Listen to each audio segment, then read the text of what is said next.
Magandang araw po sa ating lahat. Nandito po tayo muli sa bagong episode ng GovTV para sa Bataan.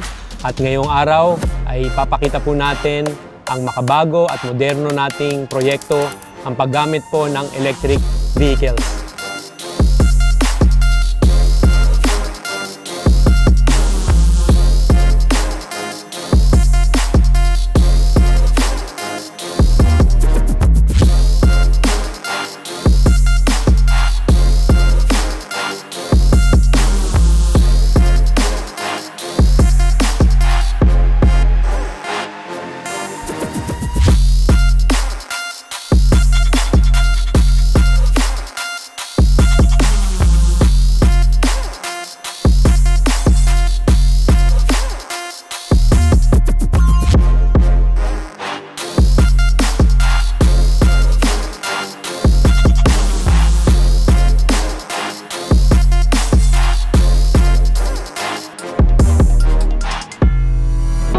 Kung maalala nyo po, noong August 8 ay nagkaroon po tayo ng blessing ng ating electric vehicles. 3 po dito ay galing sa pondo ng ating pamahalaang panlalawigan, 3 naman ay galing sa donasyon ng ating private sector.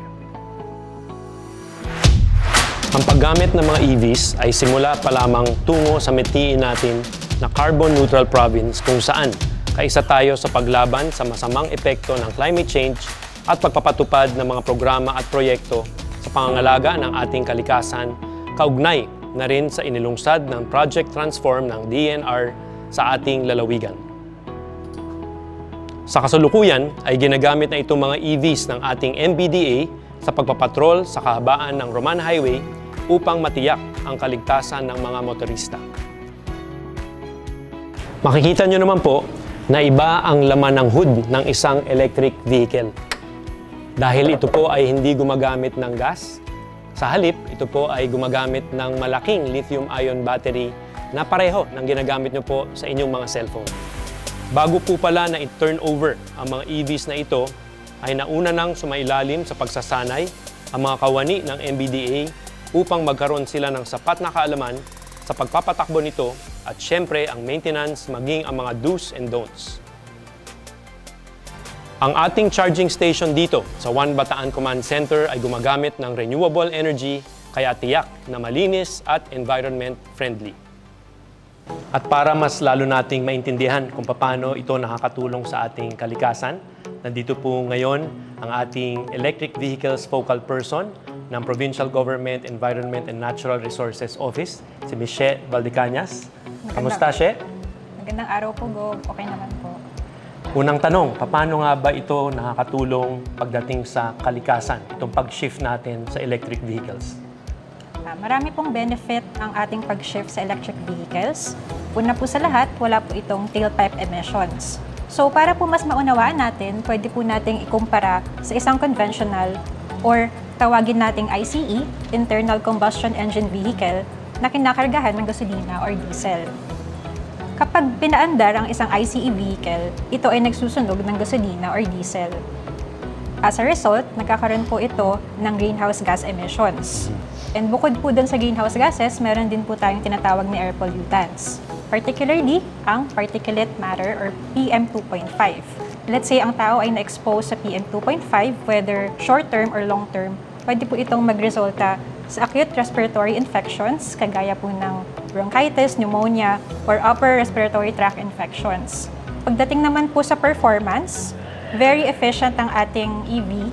Kasama na rin po dito, tahimik po ang makina ng EV kumpara po sa ICE vehicle.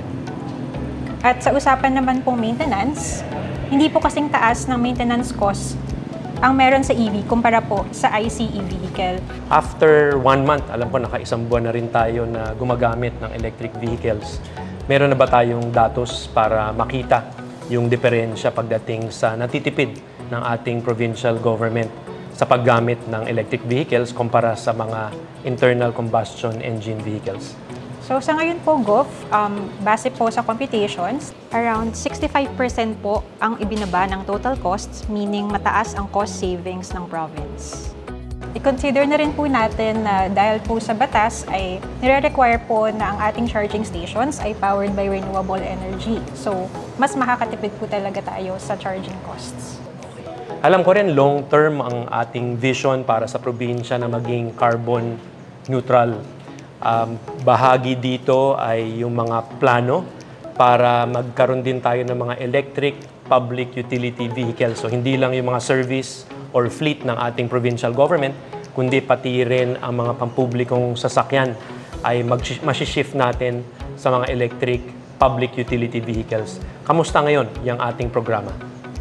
Sa ngayon, masaya po pong ibinabahagi na maganda po ang acceptance ng ating transport cooperatives dito sa modernization or pag-electrify ng kanilang fleet. Sa katunayan po, ngayon ay meron tayong agreement or kasunduan na binubuo kasama po ang transport cooperatives pati supplier ng EV and charging stations. Patuloy tayong nag-e-explore ng mga partnerships upang yung ating mga transport cooperatives ay magkaroon naman ng pagkakataon din na mag-benefit sa paggamit ng mga electric public utility vehicles na siguro makakapagbigay ng mas malaking kita sa kanila, pero sasabayan din niya ng pagbaba ng presyo ng pamasahe para naman sa ating mga kababayan. Yes po. Okay, so Miche, maraming salamat at nabigyan mo kami ng magandang paliwanag tungkol dito sa ating mga electric vehicles. At ngayon naman po, sa lahat ng ating mga kababayan, samahan ninyo ako dahil susubukan po natin i-drive itong ating mga EVs dito po sa kahabaan ng ating Roman Highway.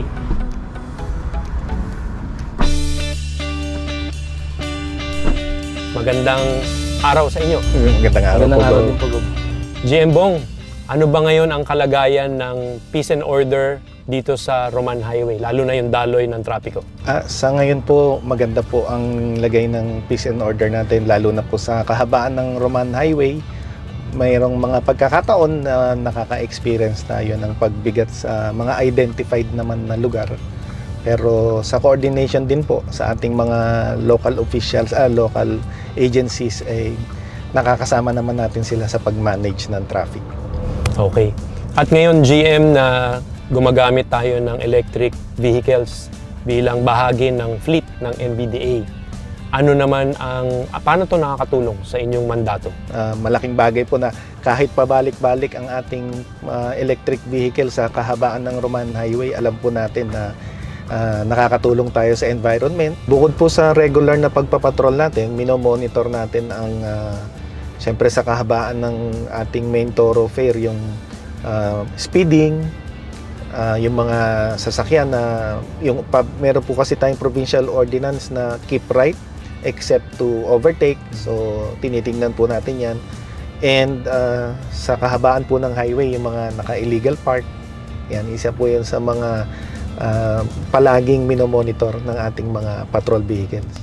At dahil ngayon electric vehicle, mas mura yung ating consumption, mas matagal o mas mahaba yung narorondahan ng ating mga patrol. Ngayon naman, maganda siguro ma-interview din natin ang nagmamaneho, ang driver ng EV na ito.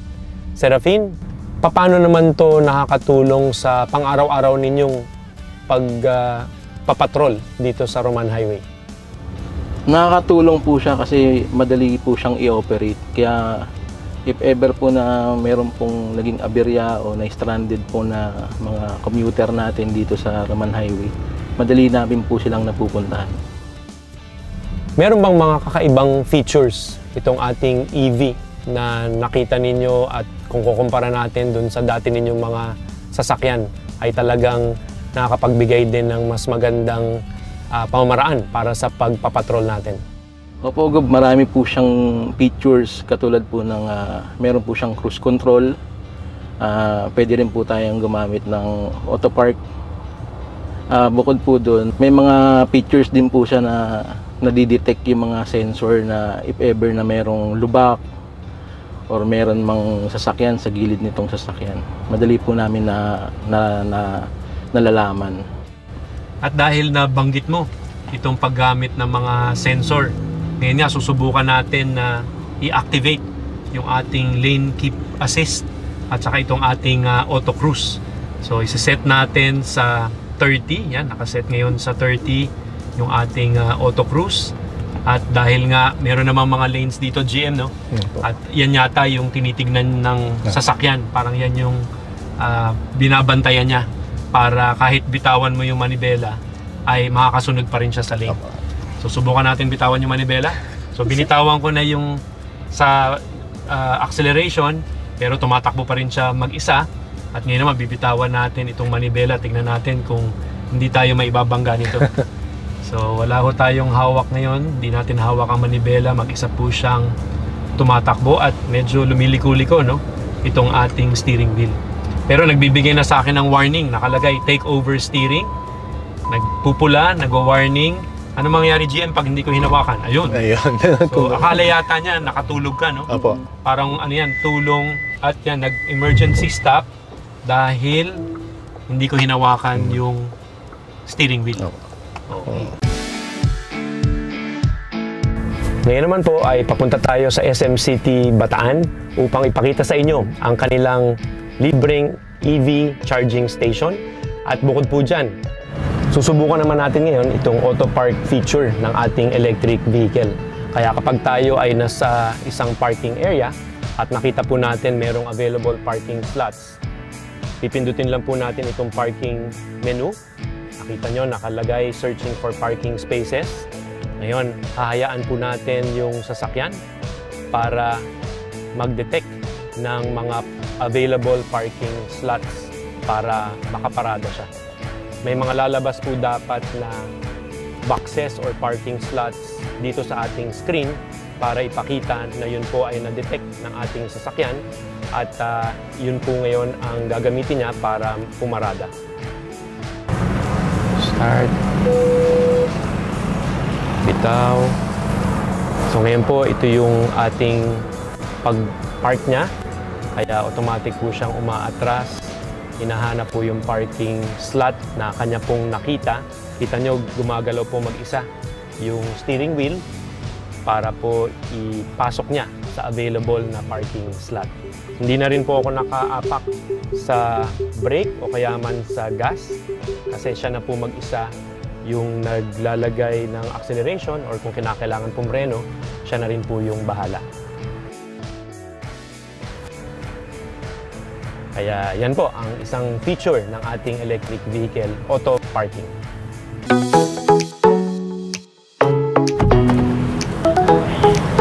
Ang dedicated EV charging station dito sa SM City Bataan ay nasa harap lamang ng Entrance 1 at dito po sa Starbucks. Ito po ay serbisyo ng SM para sa lahat ng mga gumagamit ng electric vehicles, pampribado o pampubliko man sasakyan.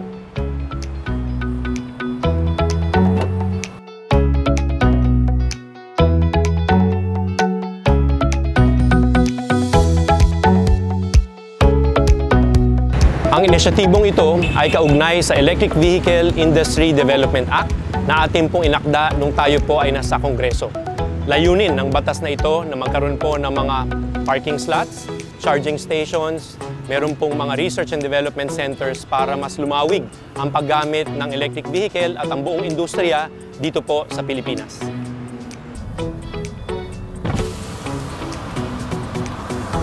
Ito lamang po para sa ating episode ngayon. Sana kayo po ay nabigyan ng mas malawak na kaalaman tungkol po sa ating mga inisyatibo pagdating po sa kalikasan kasama ang patuloy na pagprogreso ng ating pong lalawigan. Ito pong inyong lingkod, Joet Garcia, para sa GovTV, para sa Bataan.